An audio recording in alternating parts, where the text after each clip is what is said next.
All right, good afternoon and welcome everybody. My name is Shamas. I'm a sales tech here with Nagios Enterprises. I'd like to welcome you to today's webinar on Nagios XI. There will be quite a few organizations joining in today, so I'll be giving you a higher level overview of XI and its capabilities rather than going into too many specifics. But after the session, you should have a really good idea of how to get around the interface, how to leverage the key features, a good look at some of the cool things that XI can do, and a good understanding of the value and purpose of XI. We will be primarily focusing on Nagios XI, which is our enterprise class monitoring, alerting, graphing, and reporting solution. One thing I'll note is that audio feeds from you guys will be muted during the session, but if you have any questions, go ahead and type those into the chat or the questions section of the GoToWebinar interface. And then at the end of the session, we'll be sure to leave plenty of time to cover those for you. So I'd love to hear any questions you've got. It would be great if you could post some, but just keep in mind that we will go through the first about 40-45 minutes of the session as kind of a walkthrough, and then we'll cover all the questions at once, one by one at the end. If you have other questions beyond what we can cover here today, you can always contact us by email at sales@nagios.com, and we'll do everything we can to answer those for you. And also, if you'd like a demo tailored specifically for your group, you can contact us again at sales@nagios.com, and we'll schedule a demo that goes into more detail on features that match your specific requirements. And finally, we will be recording today's session, so it can be made available to others online in the future. So with that being said, let's start out by talking about what we're going to talk about. So first, we'll talk a little bit about the history of Nagios, and then fast forward to Nagios XI, talk about it at a high level, from a high-level architectural and a high-level functionality perspective. Then we'll jump right into the interface and start configuring some items for monitoring, common stuff that you may well have in your infrastructure like Windows and Linux servers, network devices, things like that. And once we've configured a few items, then we'll start talking about how to make use of that data through reports and visualizations and dashboards and tactical displays. And finally, we'll talk about things from a more administrative perspective, things like managing users, managing config snapshots and backups and things like that. So to start out with, what is Nagios XI? We'll go all the way back to the beginning where it all began with Nagios Core. So to start with, we'll jump real quick into the Nagios Core interface. And Nagios Core is the original open source engine that Nagios XI is built on. Core is great. It's been around since 1999. It's a wildly popular open source project with millions of users all over the world and a huge community of people contributing new projects and plugins. As you can see, Core's got a fairly basic web display. You can, for instance, see the current status of your hosts and services. It's got limited reporting built in, but ultimately that's about it. All the configuration would be done with flat text on the command line. And so while a great strength of Core is that you can monitor pretty much anything that uses electricity with it, and I will point out real quick that the Nagios Exchange community site is well worth checking out. Here you can find thousands of plugins and additional projects. For example, there's over 4,000 plugins. And plugins are what Nagios uses to check specific things. They're basically how you tell Nagios this is what a Windows server is, and this is what CPU load on a Windows server is, and then tell Nagios to check that specific metric with configurations on the command line. And so Core has a lot of strengths, again, in that it can monitor pretty much anything. And but again, it's got a steep learning curve because everything's configured with flat text on the command line and a fairly limited interface. Now, Nagios XI came out in 2009, and it was really a situation where Ethan Gallstad, who's the original Nagios Core developer and the president of Nagios Enterprises, had a lot of people approach him and say, hey, you know, we'd like Nagios to do a bunch of additional stuff. We'd like it to have these particular features. We'd like to be able to configure it from a graphical interface. And so he actually just developed Nagios XI, and that's where we are today. So in 2009, Nagios XI was actually originally developed and released, and Nagios XI makes leveraging the power of Core much easier. And it's nice because there are a lot of Nagios Core-based solutions available on the market today, but Nagios XI is actually the only one from the original Core developers, so that makes our offering somewhat unique. And now with XI, as I'd said, it's much easier to leverage the power of Core. You've got configuration wizards, you've got the Core Config Manager, which is an advanced configuration GUI. So instead of object definitions on the command line, you're actually just running a simple step-by-step wizard, clicking things in a graphical interface, so it makes it a lot more accessible. And in addition to that increased ease of use, you've also got a variety of other features that bring it from Nagios Core, which is a great monitoring and alerting engine, to a full-fledged monitoring, alerting, graphing, and reporting solution that's perfect for pretty much any enterprise. In XI, you also have things like automatic collection of performance data and state history. You've got rich, exportable, schedulable reports that leverage that data. You've got dashboards and views and tactical displays. You've got multi-tenancy, so you can actually determine on a per-user basis what each person who uses the system can see and do. So XI brings a lot of powerful features to the table while still retaining that same comprehensive capability to monitor pretty much anything. Another great thing about Nagios XI is that there are a variety of different ways to architect how you're checking the items that you'd like to keep track of. So there's basically 4 ways to approach things. There's active and passive checks, and agent-based and agentless options. So in an active check, the Nagios XI server is actually going to reach out to the item it wants to check. So in this case, we're checking a switch. XI is probably using SNMP, a native protocol, reaching out, pulling back specific metrics, and then taking action based on them. In a passive method, the device itself actually kind of checks itself and then sends data upstream to Nagios XI so that XI can take further action based on that data. A passive model would be very useful in a situation where maybe you can't actually get inbound permissions to a particular subnet, maybe a particular remote location. In that instance, you can just configure the remote objects to bubble their data up to the XI server, so you just need to send data outbound. Now, there's also agent-based and agentless options. So in that first example, that active SNMP check of the switch, that would be an agentless active option. XI is reaching out using a native protocol that the device supports to check data. There's also many different agents, active and passive agents, and in that case, you'd actually be installing a lightweight client on the server, and then that client would facilitate executing plugins, collecting data, and getting that data to the XI server. So between the agent-based and agentless options and the active and passive capabilities, you've got a lot of different options and a lot of freedom to configure the monitoring in whatever way works best for your particular infrastructure, for your unique security requirements, and things like that. And then once the XI server collects that data, that's kind of when the fun begins. You've got the ability to visualize it in many different ways, to report on it, and then of course to alert on it. And not only can Nagios XI send email and text alerts, that's just a very simple to configure default capability, but Nagios XI can also do things like sending an SNMP trap, which is a common way to integrate with maybe a ticketing or a SIM system. And XI can execute what are called event handlers in Nagios, which would be an automated scripted action that takes place in response to a problem detection.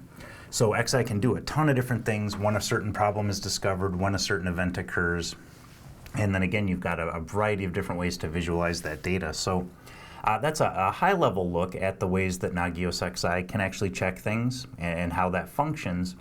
Now let's jump right into the interface and take a look. So I'll actually do a fresh login here so you can see the initial pop-up that shows up. So we'll log into the interface here. We've got our notices pop up, and this will give you some useful information. First off, we just had a new release yesterday, and I didn't upgrade yet, so you could kind of see what that looks like. XI will tell you, hey, there's a new release available. It's very easy to upgrade via the interface. And then underneath that, you've got information about unhandled problems. And you can choose whether or not to see this pop up, but it's probably a good idea to leave it because these are pretty critical. In Nagios terminology, for those of you that might not be familiar with Nagios Core in general or XI, a host would be anything with an IP address or a URL. So that's a server, a printer, a switch, a router, a particular web page that you'd like to monitor.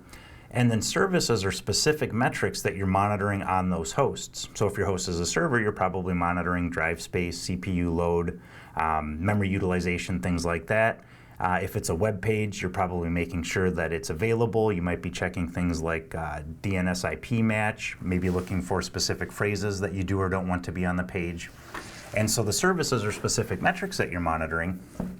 And an unhandled or an open host or service problem would be one that Nagios has found, but an administrator has not yet come into the system to acknowledge it, to say, hey, I'm a human, I got the alert, I'm aware of the problem. And so these are kind of the critical ones that no one's actually indicated yet that they know about. So if we click one of these, we'll be brought to a pre-filtered list of those items. And to acknowledge it, you'd simply click through to the status detail and click acknowledge. And this will actually pull this particular item from open problems. Now, In the email alert that would likely be sent out, there's also a quick response URL that an administrator can click to drill right down to the status detail and do exactly that, to acknowledge the alert. And so now that we've acknowledged it, if we log back into the system, we'll see we've got one less unhandled problem. So again, you can see this if you'd like to. You can choose not to, but it is a really good heads up about those issues. And then behind that is a custom dashboard. And this can be customized on a per user basis. You can decide exactly what sorts of things you'd like to see. There's many different dashlets to choose from.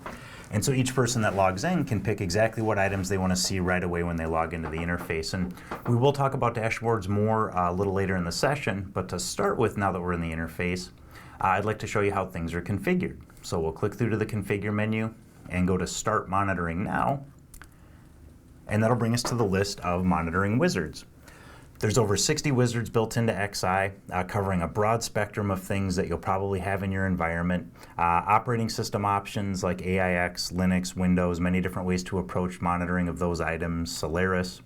There's an auto discovery wizard that runs Nmap under the hood, really popular open source project that will actually scan subnets and bring you back a list of IP addresses and open ports. There's bulk host cloning options, which I'll actually demo for you. There are wizards that are actually made by the vendors. So this Dell Open Manage wizard and its associated plugins were actually made by Dell. They did a great job with it, and that's in XI as well. You can load that in very easily. DHCP servers, DNS queries, email delivery tests, EMC, Exchange servers, environmental sensors like eSensors. You can watch particular folders, easily set up ping checks, FTP and LDAP servers, and then for the various OSs like Linux, you've got a variety of different ways that you can monitor it, either via an agent like NRPE, or using SNMP or check by SSH. You can monitor Mac, you can monitor a variety of different databases. You'll see built-in wizards for Mongo, MS SQL, MySQL, Postgres, Oracle. You can monitor another XI server. You'll also see wizards for other Nagios solutions like Log Server, which is the log collection and archiving and querying and alerting tool we offer, where you can set up a check of Log Server, a query-based alert check, right inside of XI using the wizard. And then you'll also see wizards for specific agents, like the Nagios Cross-Platform agent, which has been getting a lot of development lately. And that's a nice option because you can monitor Windows, Linux, OS X, actively, passively, so it kind of does it all. It's a really nice way to approach monitoring. And then you've also got things like Radius servers, or maybe you want to monitor a particular SLA. There's a suite of SNMP options, active SNMP, passive SNMP trap monitoring, or you can do an SNMP walk to see what's actually available to monitor on this particular SNMP enabled item. Here's that SSH wizard that I talked about for agentless SSH monitoring, switch and router wizard that'll demo for you, specific ports, hypervisors like VMware, websites including synthetic transaction monitoring, and then a suite of Windows options. So to start with, we'll actually look at the Windows SNMP wizard, which is a nice option because it actually does a scan of this particular host and brings us back a list of things that we can monitor on it. So we'll punch in our IP address, we'll pick our Windows version, we'll pick our SNMP version, it supports 2C and 3, and then we'll enter our community string. We'll hit next. And so Nagios XI just reached out and authenticated to this Windows host and brings us back a list of things we can monitor. So by default, we can do an ICMP ping check to check for availability and packet loss, CPU load, physical and virtual memory usage, disk usage, and it will actually detect drives. So if there were additional drives beyond C, you'd see those here in the scan. It'll also show you running services. And so maybe we want to monitor our Carbonite backup. So you'll see all the services that were found in the scan. You'll see all the processes that are found in the scan. And you can just basically select the ones that you'd like to monitor. And then when we hit next, we're about to step 3. And steps 3, 4, and 5 are actually the same in all of the wizards. So in step 3, we're saying, first off, what's the check interval, as it's called in Nagios, and that's how often we'd actually like to check this particular host and its services. And the next option is what's called the retry interval. And this is a really useful piece of logic where when Nagios finds an issue with something, it'll actually recheck it rapidly 5 times once a minute using the default settings here to verify that issue persists before sending an alert.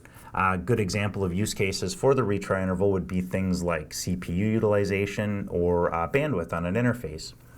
It might be that Nagios just caught it at a momentary spike, and if Nagios does the retry, it'll actually not be peaked anymore, and no longer be in a warning or a critical state, and so Nagios won't actually send the alert because it recovered.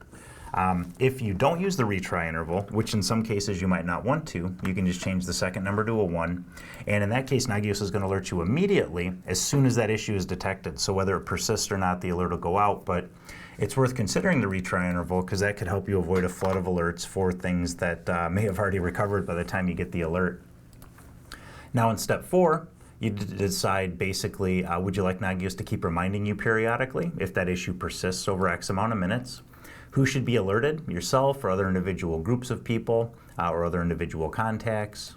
And then finally, host groups, service groups, and parent-child relationships.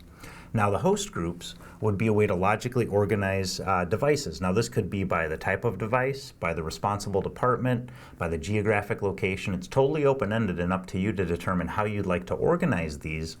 But basically it will come in handy in things like reporting and displays where you can very quickly filter for a particular subset of hosts and services. And in doing so, you're basically going to save yourself a lot of time later on in enabling yourself to kind of filter down to specific groups.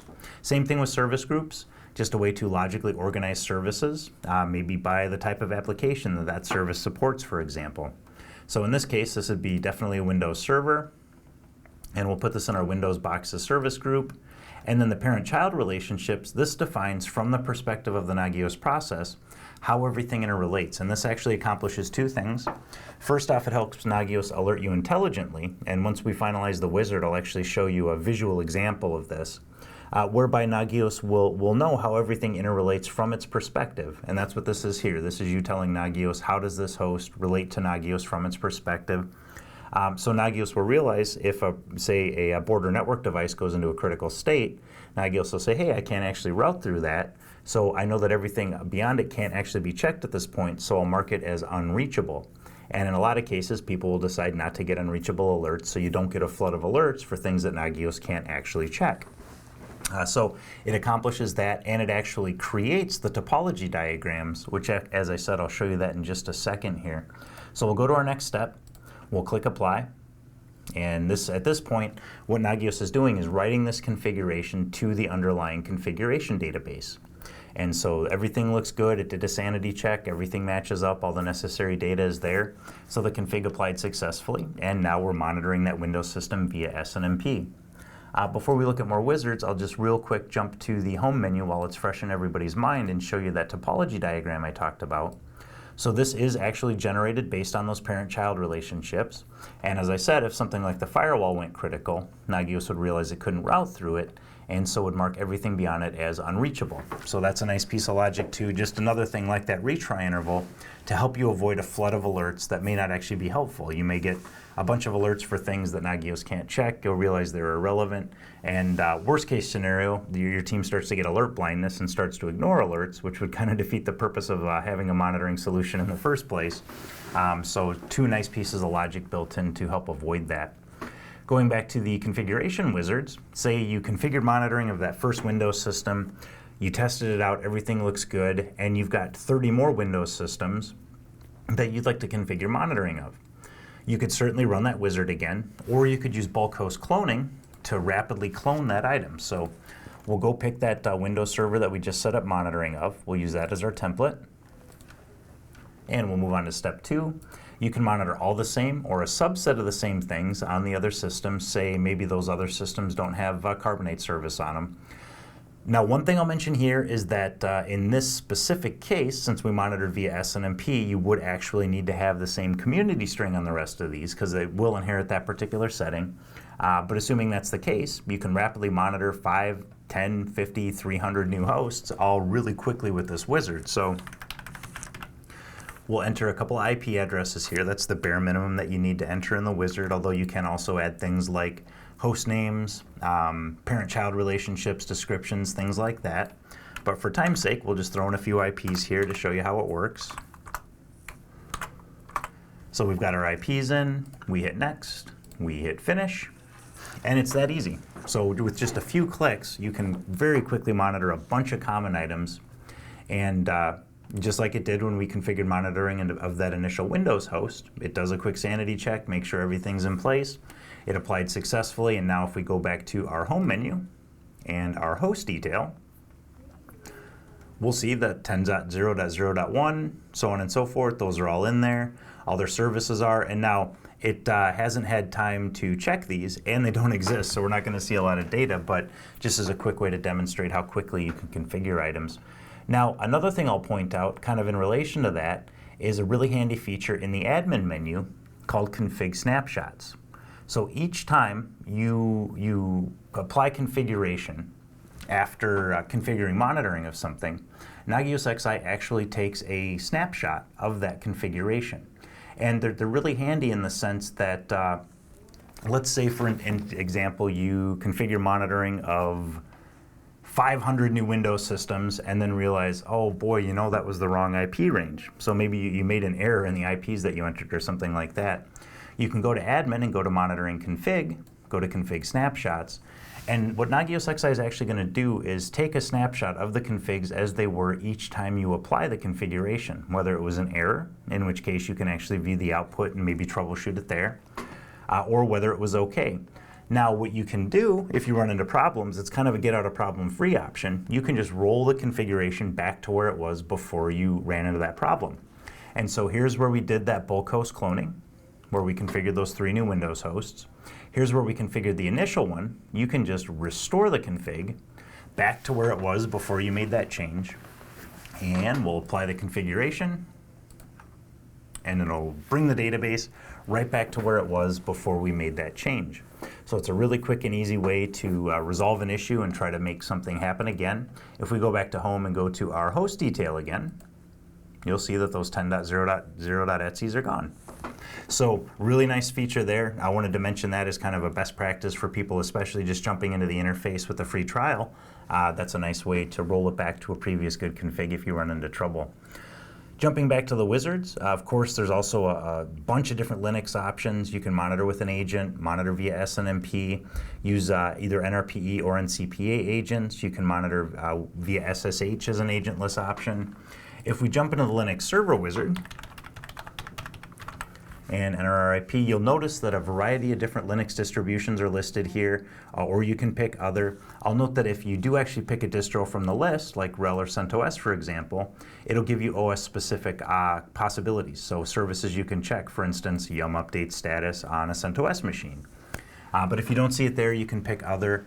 There's also the switch and router wizard, which is very popular and makes it very simple to configure monitoring of a network switch or router. So it works much like the Windows wizard that we saw, that Windows SNMP wizard, where it is going to do a quick scan and bring us back a list of all of the ports that are present on this particular device. I'll also mention that this wizard can be used to monitor ports on servers. So if you've got a Linux or a Windows system with the SNMP listener enabled on, you can use this exact same wizard to add interface checks to the existing configurations. And that's another nice thing. The wizards are additive. So you could start with the Windows wizard and then run this network switch and router wizard on that exact same host, and it will basically add those checks to the ones that you already set up. So that's a really nice feature of the wizards too. So we put in our IP address, we put in our community string, and we will just click next. And now XI is going to reach out just like it did with that Windows system, do a quick scan of this network device, which in this case is an HP ProCurve, and then bring us back a list of all of the ports that are detected on it. So we'll do our ping check. You've got all the ports listed here. You can decide which ports you want to check status on, which ports you want to check bandwidth on, and once you've made your selections and either kept the default warning and critical rate in and rate out, or added custom thresholds for those, we'll just go to the bottom, click next, and now you're back in familiar territory. So steps 3, 4, and 5, how often do I want to check it? Who should be alerted? How should I group it? How does it relate to the rest of my environment? So you can see the wizards provide a really quick and easy way to configure monitoring. And just real quickly, I'll also mention the core config manager, which is the advanced GUI. Now here, it's not so much a simple step-by-step like in the wizards. You kind of need to understand how Nagios works and what it does, but one very common task that people need to carry out in the core config manager is the creation of those host groups and service groups. So if you'd like additional host groups and service groups beyond those that are in by default to show up in the dropdown when you run a wizard, you go to the CCM, go to host groups or service groups, add a new one, and then once you've added it, you'll apply configuration, either with the link down here or up here, to write that change to the database. And once you've created those, then they'll show up in the wizard drop-downs. Another really useful tool here is actually one of the XI Enterprise features, and that's bulk modifications. And with this tool, say you wanted to change the check interval on 50 services all at once. You could do it one at a time, which would take a while, or you could use bulk modifications to do it all at once in bulk. So you could go to change a config option, go to the check interval, change it from 5 minutes to 6 minutes, and then select individual or chunks of hosts and services, or host groups and service groups that you want to apply this new setting to. So in a big environment, this could be a huge time saver, and bulk modifications is one of the enterprise features, as I said. You can also add and remove contacts, groups, parent-child relationships, specific services, templates, names. So it's a really nice tool to help you rapidly make sweeping changes to a bunch of items at once.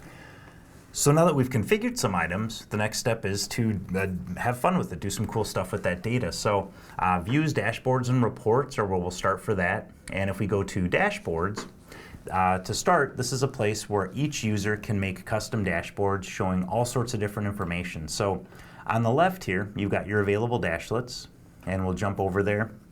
Now this is probably 90–95% of the dashboard or the dashlets that you're going to see in the system.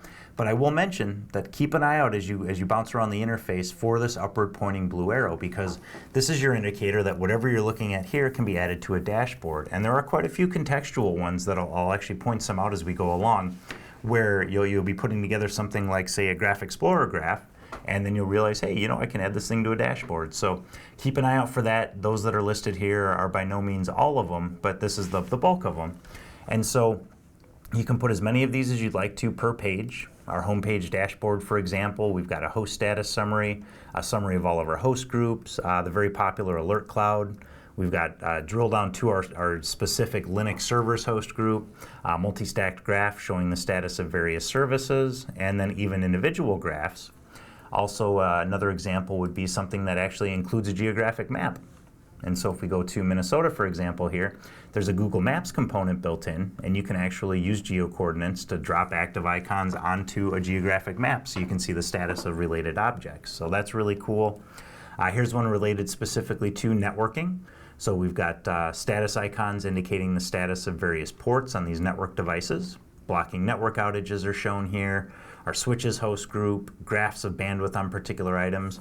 So the dashboards are very customizable. Things can be arranged however you'd want. They will snap to grid to stay organized. And then you can also deploy these. So as an administrator, you could say, you know what, I made this awesome homepage dashboard. I know other users are going to like this, so let's deploy this out and share this with other people. And so you can just pick which ones you want to share. You can decide if you'd like to keep them synced or not, meaning if you make changes, those will be reflected on the user side. And then finally, you can just deploy them out to any users you'd like. So you can also share your work with other people. Additionally, dashboards can be moved over to views. And so I'll note that any page inside of the XI interface, if you're running the free trial, for example, any page you see that you're like, hey, I'd like to see that on a rotation, just go to the menu drop down in the upper right, go to the third option down, which is Add to My Views, and this will actually add whatever page you're on, be it a dashboard or another interface page, to views. And views are basically a way for you to rotate through various URLs, either from within XI, as we just saw, or external URLs, between 10 and 60 seconds a slide, depending on what you choose with the slider over here. This can be full screened, and this is perfect for a network operations center. If you've got a big screen up in your NOC, this is it. This is the tool you'd want, because it'll just rotate through all these tactical displays and visualizations and enable you to just have a nice dynamic view of what's going on in your infrastructure. So that's a really nice built-in feature. And then you've got the reports. And the reports are really cool in XI. First off, they're very customizable. So you can determine, for instance, the specific time period using one of the defaults, or you can go for a custom time period. You can limit it to a particular host, or here's where those host groups and service groups start to come in handy. You can quickly filter down and report on a specific group very easily. You can also do things like hiding downtime, hiding warning states, hiding unknown unreachable states. So each particular report has a lot of customization options. In the standard edition of XI, you can download the reports one at a time as a variety of different file types. You can email the reports right from the interface. In the Enterprise Edition of XI, you can actually schedule the reports. So I could say, let's take this availability summary, let's send it out every Monday at 9 a.m. as a PDF and CSV of host and service data to this particular group of people, individual recipients, add a subject, add a message, and it'll basically just automate it. So Nagios will just faithfully send this report out for you each week at 9 a.m. on Monday, and then you don't have to worry about it anymore. So that's a really nice feature.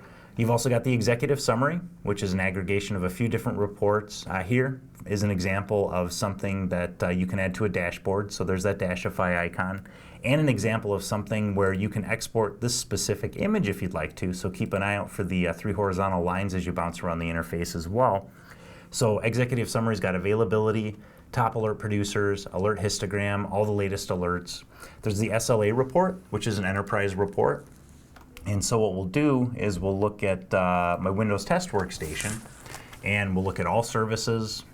We'll define our SLA target. Maybe it's a carrier grade 5.9s. Now here's an example of a report where you will want to hide downtime. This was maintenance that you indicated was going to happen in advance. You'll probably want to hide warning states and hide unknown unreachable, so you're really just focusing on known critical failures. Once you've got all that customized, and we'll actually go for last month and see how we did then, just click Run, and you'll see whether the host passed that SLA, whether each of the services passed, and it looks like we came really close. We hit 100% on most of our services, but we do have a clear indicator that we missed that SLA on a few specific services. So it makes it really easy to report on that. You've got tools like state history, seeing things going from okay to warning to critical, seeing things breaking and recovering, exactly when it happened, what it happened to. You've got top alert producers, the problem children, nice way to prioritize when you first jump into the interface. For example, we jump in, we look at the last 24 hours and go, boy, I've got more than 1 alert per hour for port 1 on .41, so we should probably check out that switch and see what's going on. So that's a really nice report. The alert histogram, simple visualization to help you see how many alerts happen at a particular time of day. All the system notifications that were sent, what they were for, when they went out, who they went to, a log of all system events, which includes not just alerts, but also event handlers, which I mentioned briefly when we talked about architecture early on. But again, this is a way for Nagios to execute automated scripted actions in response to problem detection. So a simple example would be if you were monitoring the status of Apache and found it to be down, you could run a service HTTPD restart automatically and just basically have Nagios execute that and try to restart it on its own. So it could be for automated remediation. It could also be for integration with other tools to pass specific data upstream to another tool. So this will show you those running. And then you've also got the bandwidth usage report. And so we ran the switch and router wizard. Once you do that, you're automatically collecting bandwidth in and out data. And with the bandwidth usage report, you can pick the interface you'd like to focus on from the drop-down up here. And then you can look at daily, weekly, monthly, and annual traffic.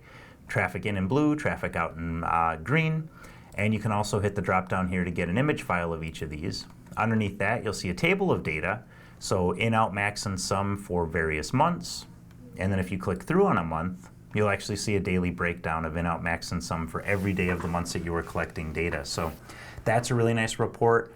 Then there's capacity planning. And like the SLA report, capacity planning is actually one of the enterprise features in XI. This is the tool that enables you to project future usage based on the historical data you've collected. So say we wanted to look at drive C usage on this Windows system. We'll look 6 months into the future, we'll run the report, and what this shows you is, in blue, this is the data that Nagios has collected. So this is real historical data based on checks, and we can hover over a certain point to see the numerical data. In gray, this is what's likely to happen in the next 6 months based on that collected historical data. So as you typically are, we are trending up as far as space used on drive C here.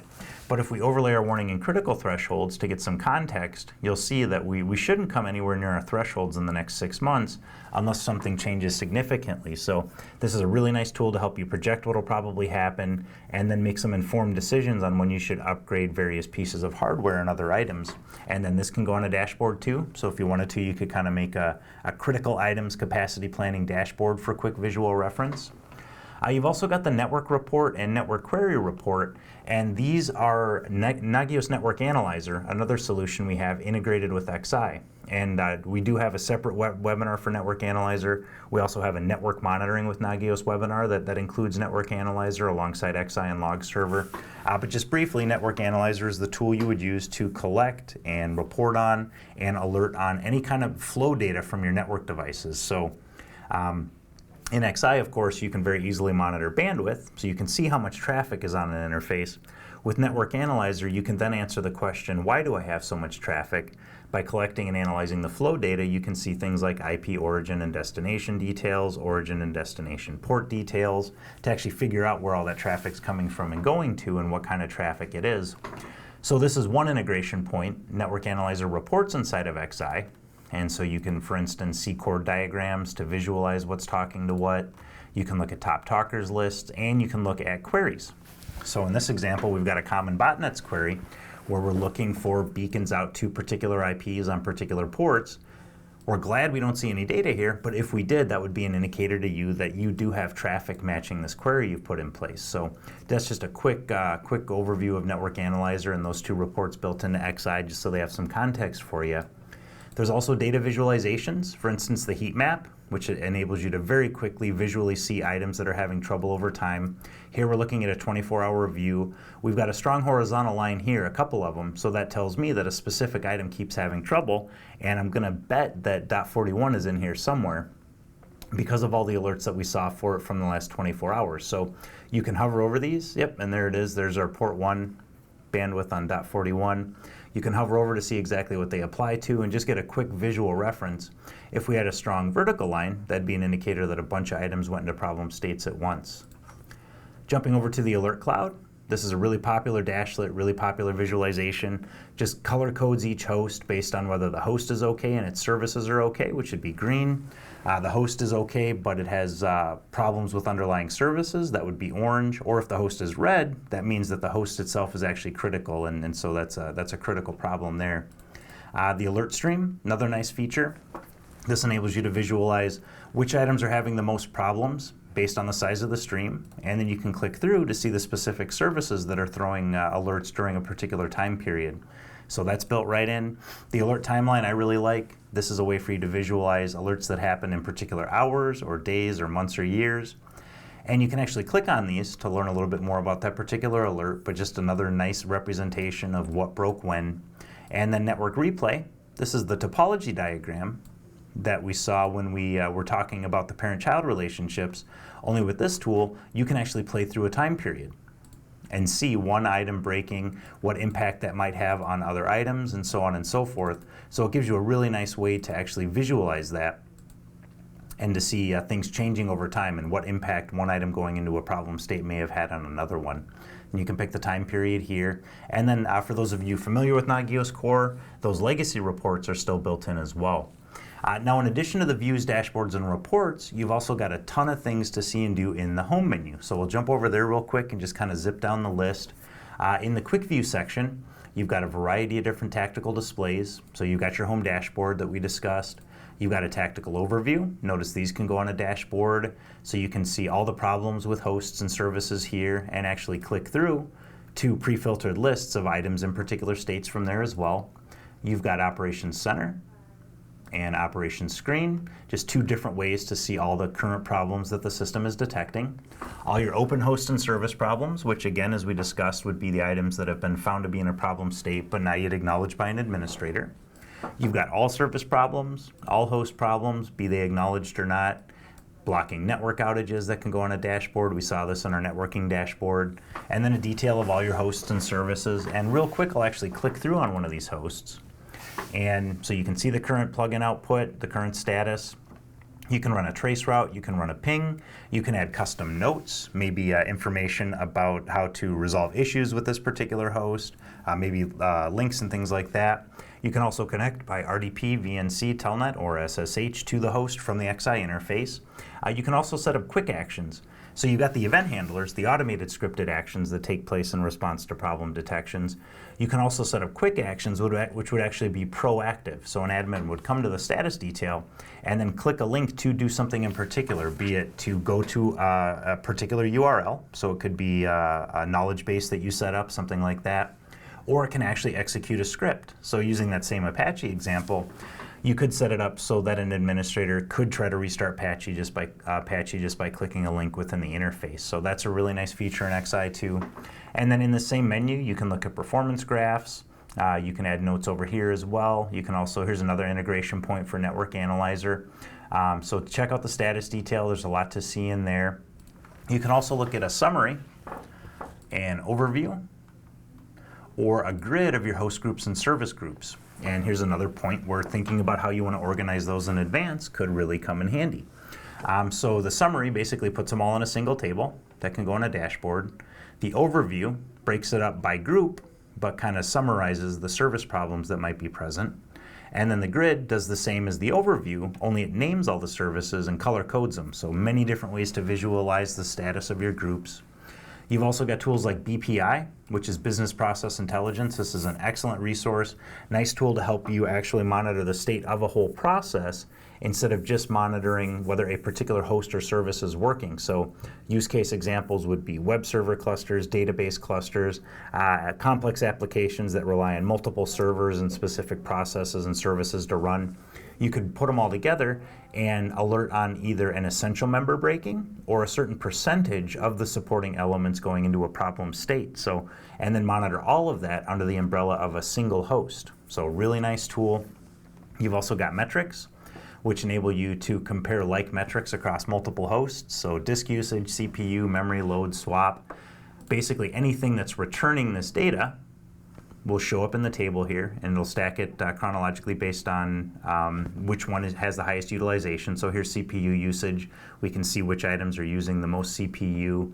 You can also get graphs here, which is nice, and gauges. These gauges can be added to dashboards as well. You've got the Graph Explorer, which is probably one of the most popular components in XI. It starts out really simply.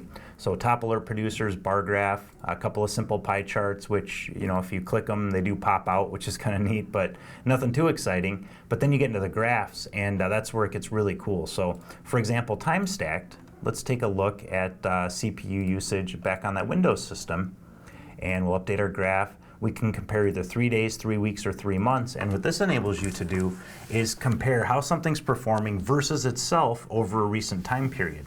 So in a 3-day view, in orange, I see how it performed 3 days ago. In green, we can see 2 days ago. And in blue, we can see a day ago. Now looking at this, we can see that every day around 5 o'clock, we get a spike in CPU usage that persists to around 6:30. Now, I know from experience that that's actually my backups kicking in, and so my system uses more CPU as it processes those backups and all that's taken care of. But if you didn't know that, this would give you a really nice way to just take a quick look at it and start to do some detective work and try to figure out, why do I get a spike every day at this time? Or looking at a 3-week view, why do I always get a spike at a certain point in the week, and things like that. So that's a really nice tool. Those can be added to a dashboard. You can also download them as CSV, XML, JSON, a variety of different image types. So a lot of ways to get them out of the system and put them on dashboards and things like that.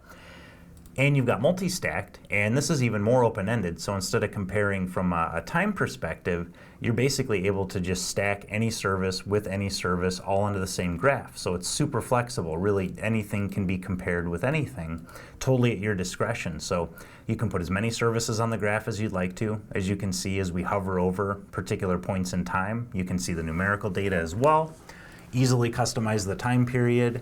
And there's also different line types. So by default, it would be line, but you can also do things like area or area stacked. So very customizable graphs. And again, in XI, it's just going to automatically collect all that performance data and state history data and store that for 4 years by default. So this is all automatic. As soon as you start to monitor things that are returning performance data, which most of your service checks will, all these features become accessible. All these graphing capabilities are at your disposal. You've also got items in the map section, like BB map, which will show the hosts, name the services, and then create color-coded icons if that service exists on the host. Mind Map is a little more palatable if you want to look at a lot of stuff in one place, just like BB Map, only it doesn't name the services. It does color code them, but it doesn't name them. So it takes up a lot less space if you want to look at many things in one place.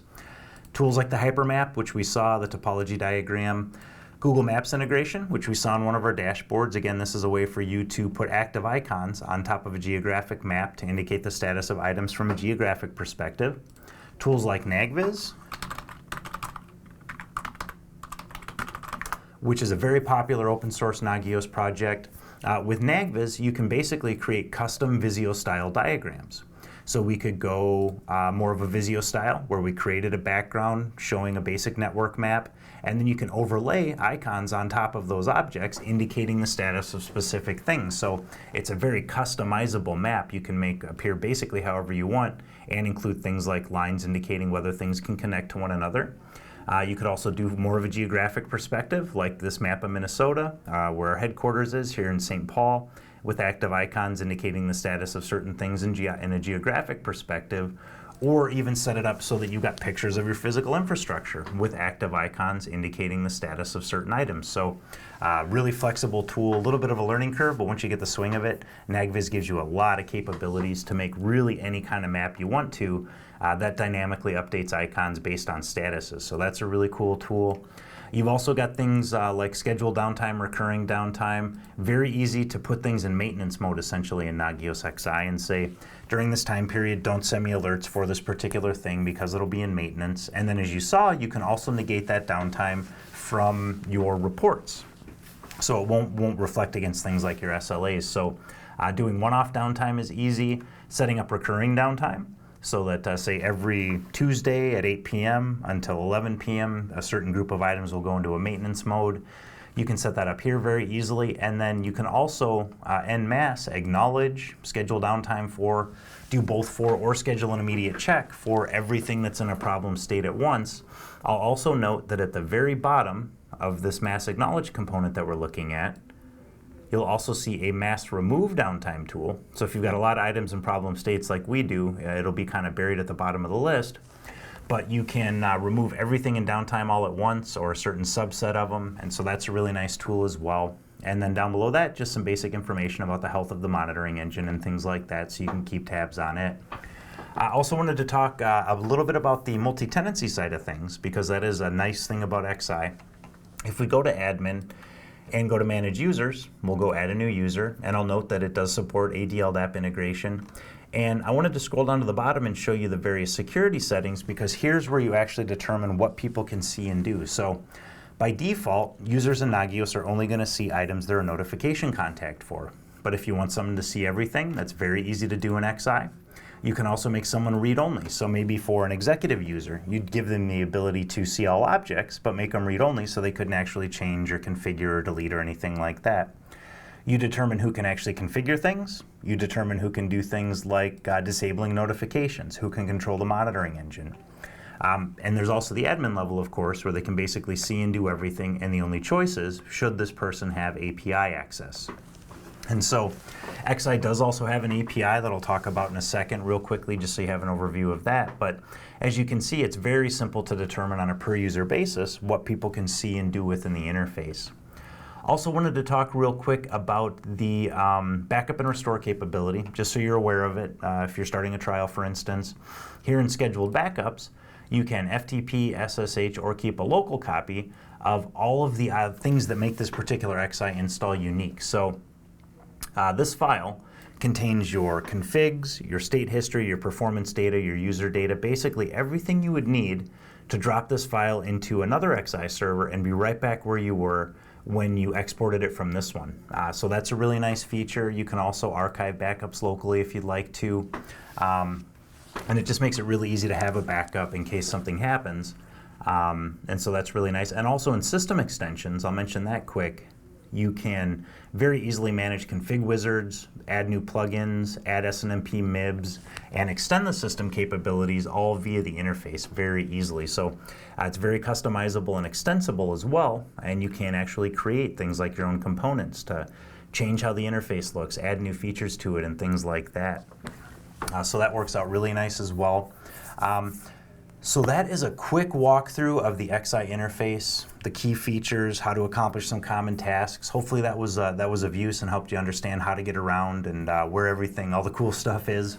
I will jump to questions in just a second here. Before we do though, and I did want to remind everybody, if you do have any questions, feel free to post those. I'd be more than happy to help with them. Before we jump to questions, I just wanted to talk real quick about the licensing side of things, the free trial, the various support options available to you. So we actually license based on the number of hosts or nodes that you'd like to monitor. So that makes us very competitive. We license just based on the number of devices, with services being unlimited. So you have unlimited flexibility to say, I do want to monitor every port on this switch, or I do want to monitor 25 deep application metrics on this server, and it won't impact licensing at all. It's really just a matter of having the appropriate license level to meet the number of hosts that you've got in your environment. And so we've got a 100 node option, a 200 node option, an unlimited node option, and the Enterprise Edition, which would be features like the SLA and capacity planning reports, the ability to schedule reports and pages, the bulk modification tool that we saw in the Core Config Manager. That's just an extra $1,500 up front, and the upfront rate that you see here does actually include a year of support and maintenance benefits, so direct email and customer forum support with a business day response time guarantee and access to new version upgrades. You also get a free backup failover and a free testing and development install with each license, so you don't have to buy an additional license to do pre-production testing or to have a backup in place in case your primary fails. And so our prices tend to be very competitive compared to other leading solutions. And again, really fair because we just license based on the number of nodes, and services are unlimited, so you've got that extra flexibility. We do have a fully functional 60-day trial, and that's available at Nagios.com. So we'll jump over there real quick. Very easy to get to. You can either click free download here, or if you'd like, go to the download section where you can see all the available downloads. XI is available as a Hyper-V VM, VMware VM, so virtual appliances running CentOS, really quick and easy way to get started. Otherwise, you can do a manual install onto a RHEL or CentOS Linux system. And as long as it's a fresh, vanilla install of RHEL or CentOS with internet access, it tends to be pretty simple to install. You're just downloading a tarball, unpacking it, running the installer, and it will do the rest for you. So either RHEL or CentOS for the manual install, or these VMs, just a super quick and easy way to get going with that virtual appliance running CentOS. It's a fully functional trial, so for 60 days you'll have unlimited nodes, you'll have all the enterprise features, and so it gives you a great test bed to do a proof of concept and really try things out. During your trial, there are a variety of different support options available to you. First, we will jump to the support forum. This is a really nice resource. That's a support.nagios.com/forum. And here on the support forum, you can register a username with the link on the upper right. And then as a pre-sales client, you'll have access to general support. So customer support would be reserved for clients. But in general support, you've got a chance to work with the exact same support techs you'd work with as a licensed client. So all these guys in green here, these are Nagios support techs. They're happy to help. So you not only get expert guidance from the actual support techs, but get to actually work with them and get a feel for what it's like to work with the Nagios support team. In addition to the support forum, there's also support.nagios.com/KB. And here in the knowledge base, you can find hundreds of technical articles, tutorials, documentation links to help you use all of our solutions. Nagios XI, you'll see that there are 465 separate articles broken up by documentation, installation, troubleshooting. So a wealth of resources here to help you get set up, troubleshoot common issues, accomplish more advanced things, configurations and things that you might want to do in the system. So the knowledge base should be a really good resource for you too. And I will also mention our YouTube channel, which is Nagios Video, youtube.com/Nagios Video. And here you can find a bunch of different tutorial videos, getting started videos. The Git monitoring series is really good to help you get up to speed quickly and accomplish common tasks, install videos, and things like Nagios World Conference presentations. So Nagios experts from all over the world here on YouTube, and you can basically watch their presentations. So this could be a really good resource for you as well. And between the support forum, the knowledge base, the YouTube channel, you should have a lot of resources to help you have a successful proof of concept and really test out Nagios and make sure that it's going to meet the requirements that you've got. And so that works out really nicely. So that is a quick overview of the licensing side of things. How to actually do the proof of concept, do the free 60-day trial. We did have a few questions come in, and so I'm going to field those now. And as I said, if you have any questions at all, just let me know. I'm more than happy to help. So the first one I see is this particular person is using NRPE, the Nagios Remote Plugin Executor, a very popular Linux agent. And they're getting an error that is return code out of bounds, which does come up sometimes with NRPE. So that one's nice because I'm pretty sure there is a knowledge base article. Yeah, it looks like I've searched for it before. So let's find out what we've got here.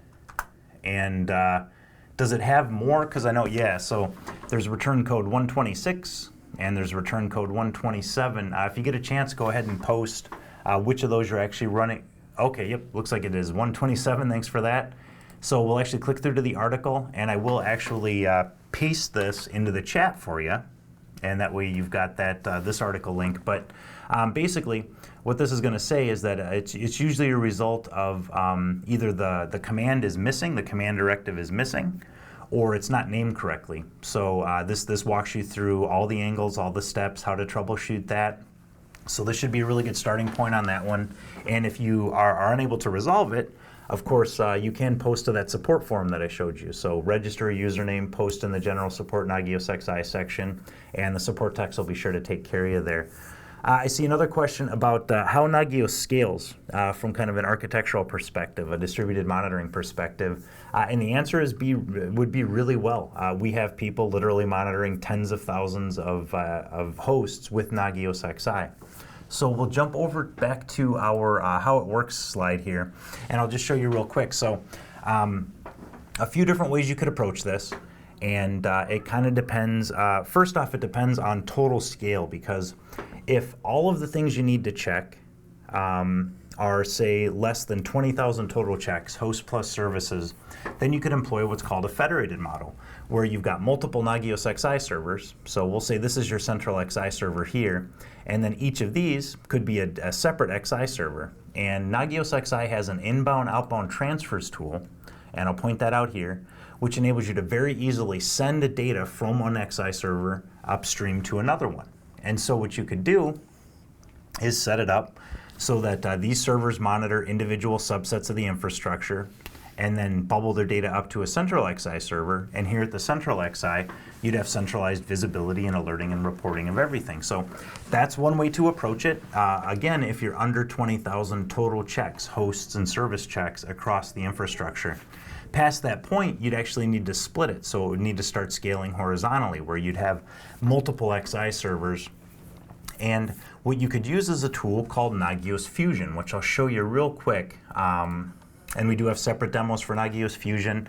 We just had the launch of the first Fusion major release in a long time. So we'll log into Fusion quick. Now Fusion is providing you with centralized tactical overview of multiple Nagios servers. So here in Fusion, you can see we've got 4 servers set up, but it could be 4, it could be 40, it could be 100 separate Nagios servers all in one place. So you've got a centralized tactical overview. You can see things like top alert producers for multiple servers. You've got dashboards and views just like in Nagios XI. And now from Fusion, you've also got the ability to quickly drill down to the Nagios servers.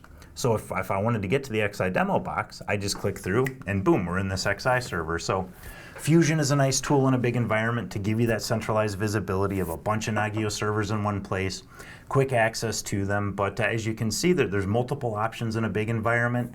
And the specifics are going to have a big impact on the options available to you. So if you get a chance, email sales@nagios.com so we can learn a little bit more about the specifics of the requirement and then outline what options would be best. But yeah, Nagios definitely scales, and like I said initially, we've got clients monitoring tens of thousands of servers with Nagios XI in huge dynamic environments, and it does a great job. So thank you very much for those questions. Really appreciate you taking time to join the session and punch those in. I don't see any other questions have come through, so we're going to go ahead and wrap up for today. But again, if you need anything at all, go ahead and email sales@nagios.com. We'd love to hear from you, find out what your requirements are, and outline how we could be of help. Otherwise, really appreciate everybody joining me today. Hope you have a great rest of the week, and we'll hope to hear from you soon. Thanks again, everybody.